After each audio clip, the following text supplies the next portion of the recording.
غیبت فرض ہو جاتی ہے شادی کے معاملے میں. سمجھیں سائیکالوجی اسلام کی کہ عورت کے بارے میں آدمی کو اور آدمی کے بارے میں عورت کو بتایا جائے کہ یہ برائی ہے اس کے اندر. غیبت کیوں فرض ہے شادی کے معاملے میں؟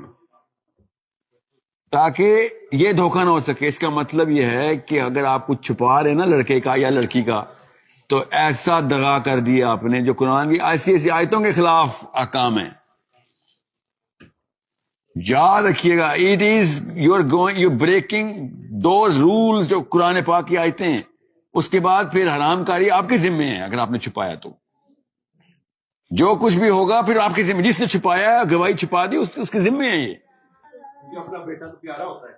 ہاں نا, تو کسی اور کو تو پتا ہے نا. اگر اس نے چھپایا تو فرائی بھی تو ہوگی نا. پھر ماں کے سیخ کباب بنیں گے نا آخرت میں. ہاں تو آخرت کا ڈر نہیں ہے نا. یہ تو کہہ رہا ہوں اس عمر میں بنتا ہے آخرت کا ڈر. اللہ عائشہ رضی اللہ عنہ کہتی ہیں کہ اللہ عز و جل نے 8 سال تک صرف آخرت کی آیتیں نازل کی ہیں. شروع میں جب پورا عرب آخرت ٹرین ہو گیا تھا, اس کے بعد احکام کی آیتیں آئی ہیں.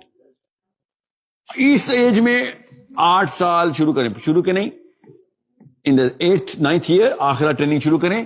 اس کے بعد آپ کو پتہ چلے گا, ایک احکام بتائیں گے ایسے مانے گا.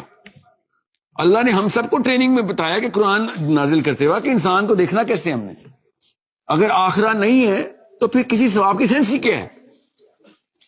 مجھے بھی بتائیں, اس کے بغیر کیسے کوئی ثواب کروں میں, یا پھر گناہ کیوں نہ کروں بھائی. اب آخرت ہی نہیں ہے تو میں بے وقوف ہوں گا اگر میں گناہ نہیں کر رہا. اگر آخرت نہیں ہے تو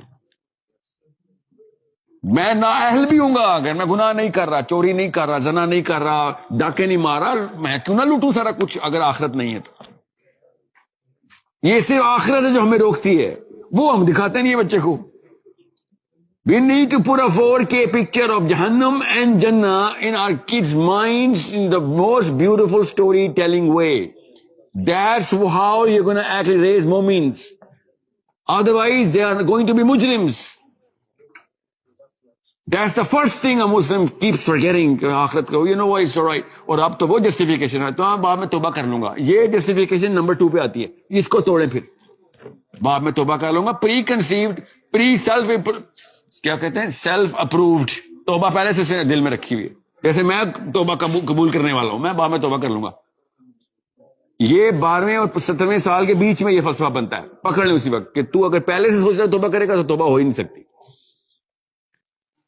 If you already knew کہ میں پہلے توبہ کروں گا اس لیے گناہ کر رہا ہوں, مطلب پہلے سے پتا ہے تجھے کہ میں بعد میں توبہ کر کے گناہ, تو نے توبہ نلیفائی کر دی ہے.